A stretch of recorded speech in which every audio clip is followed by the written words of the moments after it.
إن الحمد لله نحمده ونستعينه ونستغفره ونعوذ بالله من شرور أنفسنا وسيئات أعمالنا من يهده الله فلا مضل له ومن يضلله فلا هادي له أشهد أن لا إله إلا الله وحده لا شريك له وأشهد أن محمدًا عبده ورسوله يا أيها الذين آمنوا اتقوا الله حق تقاته ولا تموتن إلا وأنتم مسلمون أما بعد فإن أصدق الحديث كتاب الله وخير الهدي هدي النبي صلى الله عليه وسلم وشر الأمور محدثاتها وكل محدثة بدعة وكل بدعة ضلالة وكل ضلالة في النار.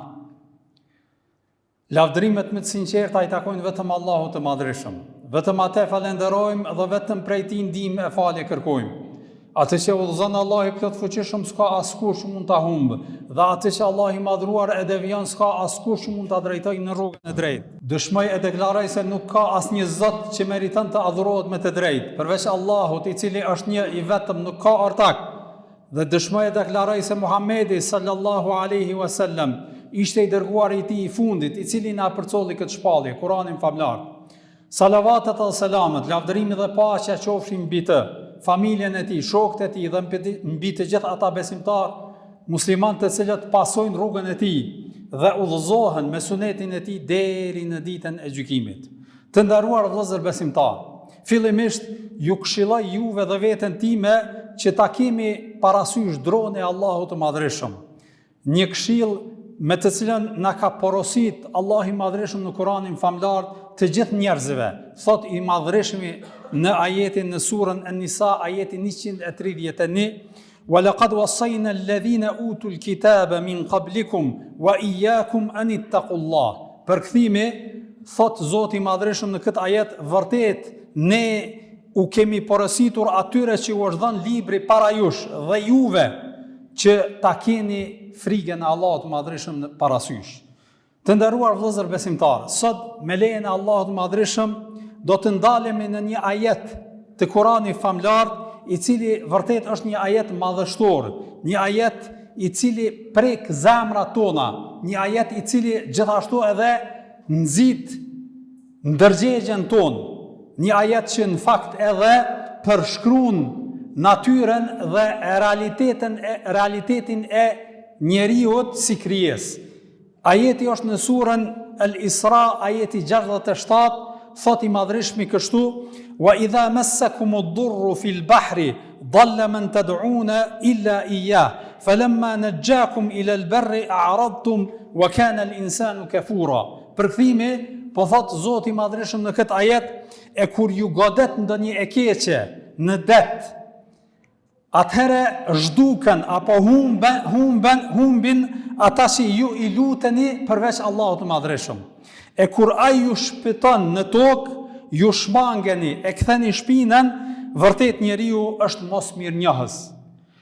Ky ajet I Zotit Madhreshëm në Kur'anin famlar flet pra për realitetin e njeriut si krijesë dhe harresën edhe mos përfilljen të cilën e manifeston në raste kur është I pavarur edhe kur s'ka ndonjë vështirësi para vete. E në anën tjetër, kur ballafaqohet me vështirësi, kur ballafaqohet me telashe, atëherë e kujton Zotin e tij. Dhe e përmend shembullin e thjesht, një shembull që mundet me I ndodh secilit në përditshmërinë e tij dhe të ndalemi pak vëllezër të nderuar secili prej neve, ndoshta dikujt prej juve dhe I ka ndodhur me udhëtu me anije, të ndalemi dhe të mendojmë nëse ndonjëri apo secili prej neve është në anije duke udhëtu në një udhëtim të largët, nuk ka tokë edhe breg afër, që me thonë jemi afër tokës, po udhëtimi I gjatë edhe larg tokës. Edhe kur të fillojnë dallgët e detit të lëvizin, edhe fillon anija të rrotullohet edhe të shkon herë në njërin anë, herë në anën tjetër, edhe kur njeriu e sheh që para vetës nuk ka mundësi me shpëtu, pse nëse hudhat në det nuk ka mundësi me notu afër breg, pse nuk ka afër breg, dhe nuk ka asnjë shpresë, nuk ka asnjë mundësi të cilës do t'i mbështetet vetëm se Allahu i Madhreshëm atëherë e kujton Zotin e Madhreshëm edhe i drejtohet atij dhe i thot o Allah, o Zoti im, në dorën tane jam, andaj kërkoj shpëtimin prej teje.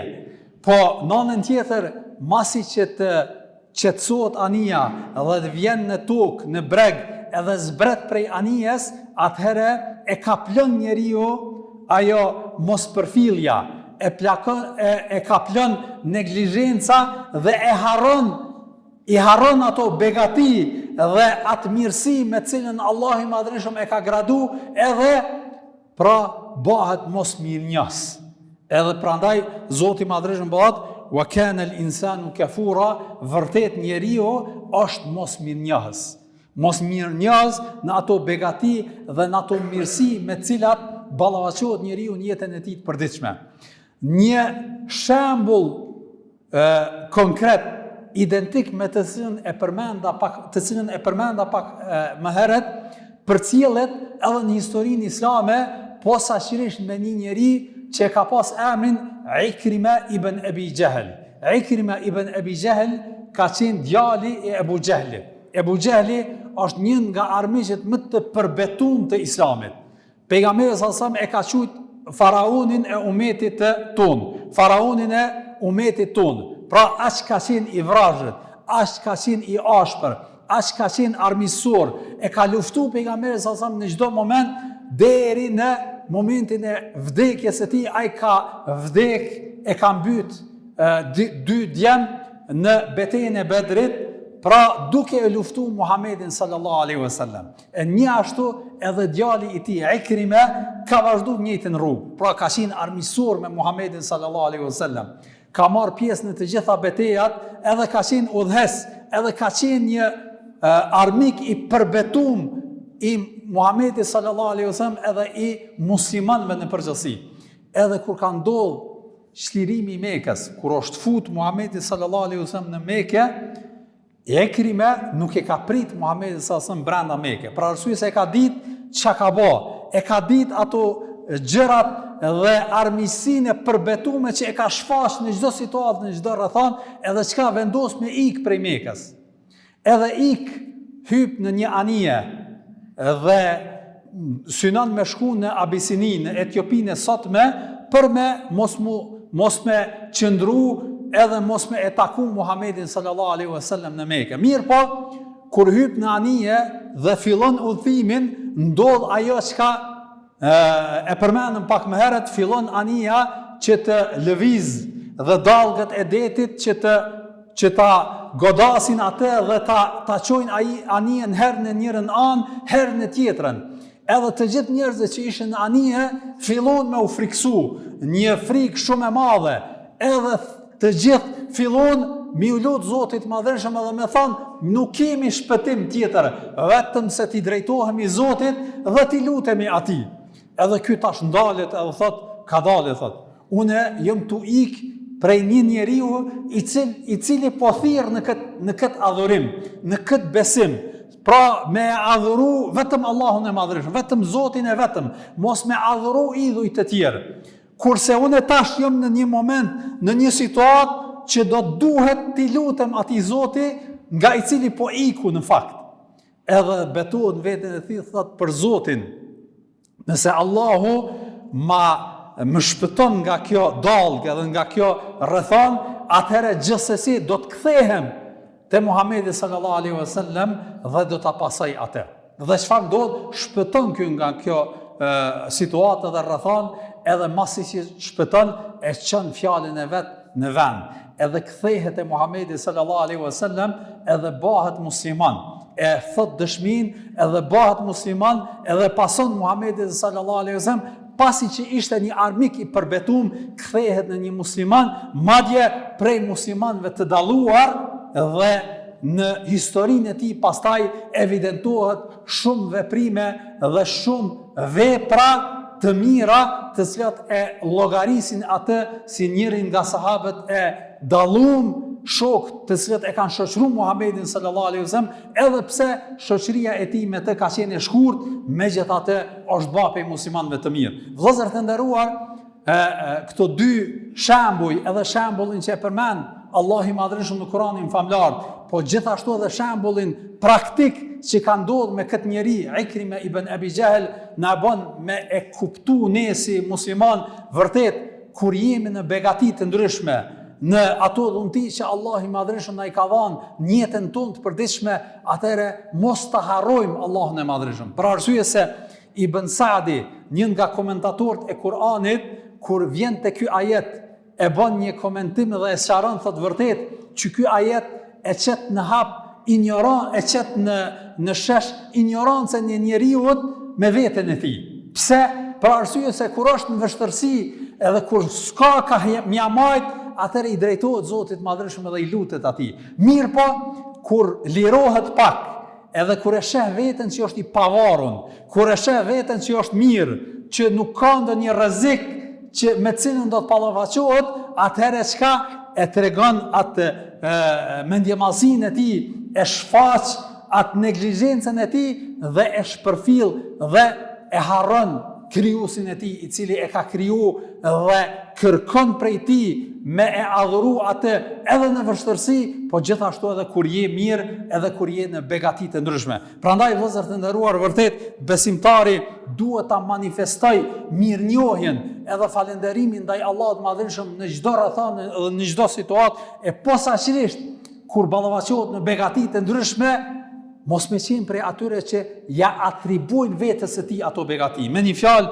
me thonë, qyre këto të mira që i kam une, janë si rezultat që une i kum ba këto, qyre që jam une, edhe fillon me hi vetja në huj, edhe me pretendu se është ba dikushi, pse ka në dorën e tij ndonjë pasuri, apo pozit, apo diçka nga këto, a nuk e kujton që vërtet të gjitha ato që ai ka në dorë, do të vjen në një moment që do t'i lej anash dhe do të del para Zotit Madhërisht dhe do t'jep llogari se çfarë ka bë në çdo situatë edhe në çdo rrethon, edhe si ka qenë vepra e tij. Prandaj edhe Kurani famlar na qorton, e përmend shembullin e pronarit të dy kopshteve në surën El-Kahf, ku Zoti Madhërisht tregon se si ai pronari atyre dy kopshteve krenohet karshi atij që s'kishte, që ishte i varfën, edhe pretendon që unë jam shumë ma lartë se ti, edhe te Zoti, pse unë kam e ti s'ki. A nuk e sheh, nuk e din, nuk e ka parasysh që pasja e pasurisë edhe mos pasja është rrethon me cilën njerëzit sprovohen, edhe me pasuri, edhe me pas, edhe me të mira, po gjithashtu sprovohen edhe me varfri, por i shpëtum dhe ai i cili e ka kalu testin është ai i cili e menaxhon veten në dy rrethonat. Prandaj edhe përmend edhe shembullin e Karunit, ka qenë një njeri i afërt i faraonit i cili ka pas pasuri, ashtu që është përmend Kurani famlar, vëllezër të nderuar, kuptohet që duhet me qenë njeriu më i pasur që e ka njoftë historia njerëzore. Pra, aq shumë ka pas pasuri që jo pasuria konkrete, bartja e tij që duhej 100, domethënë shumë deve, por qelsat e magazinave ku e ruante ai pasurinë e tij duhej të transportohej, do thot me karavane, me deve. Pra atë shumë ka pas pasuri. Megjithatë, Allahu i Madhërisht tregon që brenda një nate i shafitet, i humb pasuria e tij për shkak të mendjemallësisë edhe kryenësisë të cilën e ka manifestuar karshi të tjerëve, duke pretenduar se unë jam më i pasuri, andaj jam edhe më i ngrituri, më i miri, dhe i kanë nënçmuar të tjerët, edhe Allahu i Madhërisht e humb pasurinë e tij. Prandaj këtë duhet me e pas parasysh, pastaj besimtari i cili është në begati si falënderim ndaj Zotit Madhërisht është edhe me e shfrytzu atë pasurinë në atë që është hajër e asesi në gjërat të cilat e idhnojnë Zotin e Madhërisht, për arsye se edhe kjo është përgjegjësi për njeriu. Për këtë shkak edhe Allahu i Madhërisht, pejgamberi sallallahu alajhi wasallam tregon me një hadith që vërtet njeriu kur del para Zotit Madhërisht karshi pasurisë së tij, do t'i ketë dy pyetje. Pyetja e parë, çysh e ka fitu, dhe pyetja e dytë, si e ka shpenzu. Të dy pyetjet patjetër do t'jep llogari dhe nëse janë pyetje apo nëse janë veprime që e ka bërë në formën e rregull, do të shpërblehet gjithsesi, po nëse është e kundërta, atëherë vërtet do t'jap llogari edhe do t'i vuaj pasojat për atë mospërfillje. Vëllezër të nderuar, vërtet njeriu duhet me e pas parasysh këto dhunti që i kemi në dispozicion në jetën tonë përditshme, edhe mu ban nga ata të cilët vërtet falenderojnë për arsye se është një fjalë e urtë arabe, thonë an-ni'matu in shakarta qarrat wa in kafarta farrat. Përkthimi, po thot pejgamber, pra është një fjalë e urtë e përhapur të njerëzve të dietarët në përgjithësi, që vërtet begatia është qasja ndaj tij është që nëse je falendërues, atëherë ajo qëndron tek ti. Pra vazhdon me qëndru tek ti. Po nëse je mos mirënjohës, atëherë ajo ik prej teje. Nuk qëndron me ty edhe e bëhet do thot situata dhe rrethana që me u largu begatit nga ti si rezultat i mos mirënjohjes të cilën e shfaq në situata edhe rrethana të ndryshme. Lutim Allahun e Madhërisht me na bën nga ata që vërtet janë falënderues ndaj tij vazhdimisht në çdo situatë dhe në çdo rrethanë, edhe na bën Allahu i Madhërisht nga ata të cilët me këtë falënderim bëhet sebeb edhe të qëndrojnë apo të vazhdojmë në shijimin atyre begative të ndryshme të cilat i kemi në dispozicion, e nuk na bën Allahu i Madhërisht mos mirënjohës, për arsye se vërtet ata të cilët janë mos mirënjohës tek Allahu i Madhërisht janë të urrëtur dhe do të ballavaçohen me rreziqe edhe pasoja të ndryshme. Wa sallallahu ala nabina Muhammad wa ala alihi wa sahbihi ajma'in. الحمد لله رب العالمين والعاقبة للمتقين ولا عدوان إلا على الظالمين والصلاة والسلام على رسولنا محمد وعلى آله وصحبه أجمعين. أعوذ بالله السميع العليم من الشيطان الرجيم. إن الله ملائكته يصلون على النبي يا أيها الذين آمنوا صلوا عليه وسلموا تسليما. اللهم صل على محمد وعلى آل محمد كما صليت على إبراهيم وعلى آل إبراهيم إنك في العالمين حميد مجيد. اللهم بارك على محمد وعلى آل محمد كما باركت على إبراهيم وعلى آل إبراهيم إنك في العالمين حميد مجيد. أعوذ بالله السميع العليم من الشيطان الرجيم.